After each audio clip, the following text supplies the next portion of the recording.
तो मिथुन लगन के लिए हम लगातार चर्चा कर रहे हैं राहु और चंद्रमा की युति के बारे में। इस वीडियो में देखेंगे अब आपके सिक्स्थ हाउस के लिए। सिक्स्थ हाउस जहां आपके वृश्चिक राशि में राहु और चंद्रमा अगर युति कर रहे हैं तो यहाँ ये दोनों ही ग्रह आपके जीवन पर कैसा प्रभाव डाल सकते हैं।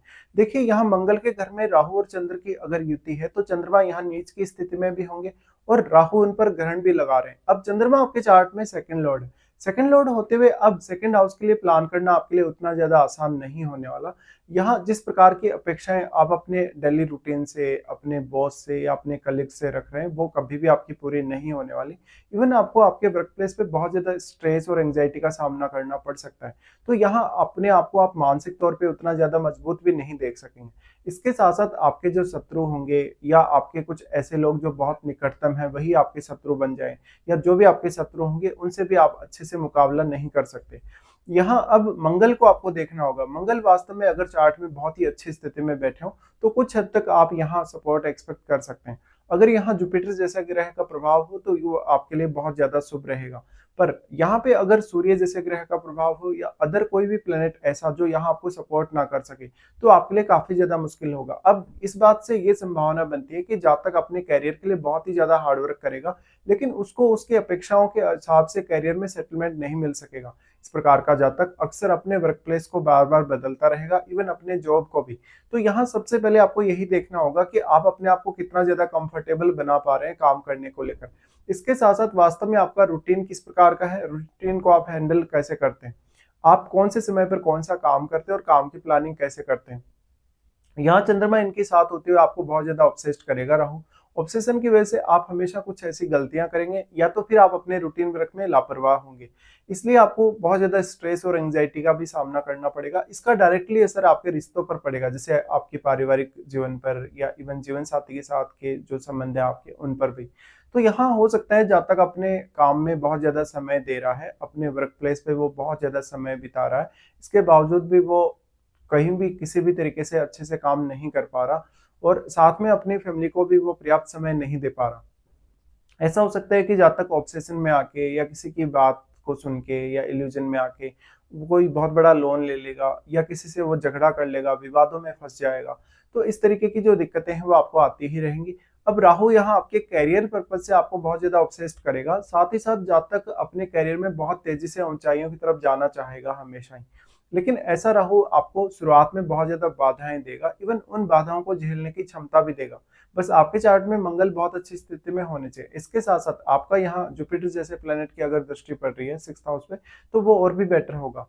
यहाँ पे अब आपको देखना होगा वास्तव में कोई अन्य ग्रह स्थित है या नहीं। अगर कोई भी अन्य ग्रह यहाँ स्थित है तो क्योंकि राहु उस ग्रह को बहुत ज्यादा मल्टीप्लाई करेंगे जिससे उसका असर आपके चंद्रमा पर भी पड़ेगा और चंद्रमा पर पड़ने की वजह से आपका सेकंड हाउस और आपका सिक्स्थ हाउस दोनों पर ही उस ग्रह का काफी स्ट्रॉन्ग इम्पैक्ट पड़ेगा। तो अगर वो एक ऐसा प्लेनेट है जो यहाँ चंद्रमा को कुछ हद तक अगर सपोर्ट कर सके तो वो आपके लिए बेटर होगा। इससे आप अपनी थोड़ी इमेजिनेशन और क्रिएटिविटी का अपने जो वर्क प्लेस है उस पर अच्छे से इस्तेमाल कर सकते हैं कुछ हद तक, या फिर आपके लिए ये अपने काम को हैंडल करने के लिए एक अच्छी स्थिति होगी। लेकिन शुरुआत में जब भी आप अपने करियर की स्टार्टिंग करेंगे या शुरुआत करेंगे तो आप उतने कंफर्टेबल कभी भी नजर नहीं आ सकते। इस प्रकार के जातकों के अक्सर विदेश यात्रा होते रहने के चांसेस बहुत अधिक होंगे, या तो फिर आप अपने डोमेस्टिक जो जीवन है उसको ठीक से नहीं बिता पा रहे। ऐसे जातक अपने फैमिली को पर्याप्त समय नहीं दे पाएंगे जिसकी वजह से एक कमी उनको डेवलप होती रहेगी हमेशा ही डोमेस्टिक जीवन को लेकर। इस प्रकार के जातक अपने परिवार के प्रति बहुत सीरियस रहेंगे, इवन अपनी संतान के प्रति और अपनी माता जी के प्रति भी। बट कभी कभी आपके जो माता जी के साथ या तो आप टाइम स्पेंड नहीं कर पा रहे हो या फिर उनके साथ आपकी अंडरस्टैंडिंग प्रॉपर ना हो, ऐसा हो सकता है। इसके साथ साथ आपके जन्म के बाद से आपकी माता जी की सेहत को लेकर काफी सारी प्रॉब्लम्स रहेंगी। इवन आपकी पूरी की पूरी जो फैमिली है उसको लेकर भी आपको कुछ बहुत बड़े खर्चे करने होंगे या आपको कुछ बहुत बड़ी जिम्मेदारियां निभानी होंगी। राहु का अगर यहाँ देखा जाए तो अब राहु कितने ज्यादा क्लोज हैं चंद्रमा के, जितने ज्यादा यहाँ राहु चंद्रमा के क्लोज होंगे उतने ही ज्यादा आपकी अपेक्षाएं बढ़ेंगी, उतना ही ज्यादा आप पे स्ट्रेस आएगा, एंजाइटी आएगी जल्दी, जिससे आपकी कार्य क्षमता पर प्रभाव पड़ेगा। अब यहाँ अगर हम दृष्टियों के हिसाब से भी देखेंगे तो अगर कोई भी ग्रह अगर यहाँ बैठा है राहु और चंद्रमा के साथ, आपको उस ग्रह को भी जरूर देखना होगा क्योंकि उस ग्रह से संबंधित भी आपकी अपेक्षाएं बढ़ेंगी। तो राहु की यहाँ से सबसे पहले दृष्टि आपके 10th हाउस पे पड़ेगी। 10th हाउस पे जो दृष्टि पड़ रही है कैरियर से संबंधित डिसीजन लेने, कैरियर को निर्धारित करने, साथ ही कैरियर अगर आपने एक बार फाइनल कर लिया अपना उसके बाद उस पर्टिकुलर फील्ड में काम करने के लिए ऐसा जो राहु आपको काफी सपोर्ट करेगा। बट क्योंकि राहु के साथ नीच के चंद्रमा है, नीच के चंद्रमा होते हुए स्टार्टिंग में आपके लिए उतना आसान नहीं होने वाला कोई भी काम, भले ही आप किसी भी फील्ड में हो, लेकिन धीरे-धीरे ही आप अपने काम में सेटल होते जाएँगे। पर हमेशा काम में बहुत ज़्यादा बिज़ी रहने की वजह से कभी-कभी अपने स्वास्थ्य पर और अपने मानसिक स्थिति पर उतना ज़्यादा ध्यान नहीं दे सकें। इस प्रकार का जातक कभी-कभी बहुत ज़्यादा उलझन में पड़ेगा और अपने वो कलीग्स के साथ भी अच्छे से अंडरस्टैंड उनकी नहीं कर पाएगा कहीं न कहीं स्थितियों को। इसलिए जातक को काफ़ी सारी ऐसी समस्याओं का सामना करना पड़ेगा जहाँ पर उनके जो बॉस हैं या उनके जो कलीग्स हैं, उनका बिहेवियर उनके साथ ठीक नहीं है या जातक उनके साथ उतना ज़्यादा कंफर्टेबल नहीं हो। इस प्रकार के जातक के आर्थिक रूप से बहुत ज़्यादा उतार-चढ़ाव आने के चांसेस रहेंगे, क्योंकि इनके जो खर्चे होंगे हमेशा ही अनएक्सपेक्टेड होंगे और बिना कोई प्लानिंग के खर्चे होंगे। इसलिए आपको आर्थिक मामलों में बहुत ज़्यादा यहाँ पे सावधानी रखनी होगी और काफ़ी सोच समझ कर आपको अपने निर्णय लेने होंगे।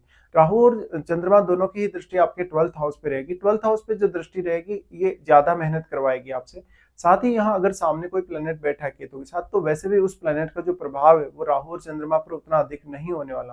क्योंकि केतु उस ग्रह की एनर्जी को कम करने का ऑलरेडी काम कर रहे हैं, बट यहाँ चंद्रमा और यहाँ राहु के साथ बैठा हुआ अन्य ग्रह आपके केतु के साथ बैठे हुए ग्रह पर अपना काफी स्ट्रॉन्ग प्रभाव डाल पाएगा। तो आपको उस पर्टिकुलर ग्रह को देखना होगा जो केतु के साथ वास्तव में बैठा हुआ है। अब यहाँ से जब भी ये दृष्टि डालेंगे, तो यहाँ पे हो सकता है कि आपका फॉरेन सेटलमेंट होगा आपके करियर पर्पज से, या बार-बार आपको अपना देश छोड़कर किसी दूसरी कंट्री में जाना पड़ता हो, या कुछ समय तक आपको दूसरी कंट्री में सेटल रहना पड़ता हो। इसके साथ-साथ बार-बार आपके जीवन में कुछ ऐसे खर्चे आ जाएँगे जो वास्तव में नहीं होने चाहिए, या कुछ ऐसी बहुत बड़ी आपके ऊपर ज़िम्मेदारियाँ आ जाएँगी परिवार को लेकर या अपने जीवन साथी को लेकर, जो वास्तव में आप पे बनती ही नहीं है। तो राहु यहाँ आपको एंग्जायटी देंगे, डिप्रेशन देंगे, मन में बहुत ज़्यादा भय देंगे। कोई भी काम करते हुए कभी-कभी आपको बहुत ज़्यादा कॉन्फिडेंस नहीं रहेगा, जिससे आपकी कार्य क्षमता प्रभावित होगी और आपके डिसीजन लेने के तरीका भी। अब चंद्रमा यहाँ है तो आपको ज़्यादा से ज़्यादा प्रैक्टिकल बनना पड़ेगा अपनी रूटीन वर्क को लेके और अपने रिश्तों को लेकर भी। जितनी ज़्यादा आप रिश्तों से अटैच रहेंगे, उतना ही ज़्यादा आपको प्रॉब्लम्स बढ़ेंगी और आप उतने ही ज़्यादा इमोशनल होंगे। राहु का दृष्टि आपके जो 12th हाउस पे पड़ रहा है, उसकी वजह से जातक को अपनी हेल्थ को लेके जो भी खर्चे उसको करने हैं, उनको बहुत अच्छे से मैनेज करना होगा। साथ ही फैमिली के ऊपर भी जो भी आप खर्चे करने वाले हैं, ऐसे जातक कुछ हद तक अगर कोई सपोर्टिव प्लैनेट 12th हाउस में बैठा हो, तो फॉरेन से भी इनकम वो एक्सपेक्ट कर सकता है। उसके बाद राहु का दृष्टि पड़ेगा आपके सेकंड हाउस पे। अब चंद्रमा के साथ ही बैठ के राहु यहाँ दृष्टि डाल रहे हैं, तो फैमिली लाइफ में काफ़ी उतार-चढ़ाव देंगे। आपकी फैमिली कभी भी उतना ज़्यादा सेटल्ड महसूस नहीं करेगी। इवन आपकी अर्निंग्स में भी काफ़ी उतार-चढ़ाव रहेंगे। तो इन्हीं सब उतार-चढ़ावों को आपको हैंडल करना होगा। अब यहाँ क्योंकि वाणी स्थान है और वाणी स्थान पर, अब वाणी स्थान के स्वामी के साथ ही जब राहु दृष्टि डालें, तो थोड़ा-सा मैनिपुलेशन देते हैं वाणी को लेकर। ऐसा राहु हालाँकि आपके जो भी इंटरव्यू वगैरह रहेंगे, कोई भी प्रकार का ऐसा काम रहेगा जिसमें वाणी का आप प्रयोग करते हो, उसके लिए ज़रूर अच्छा रहेगा।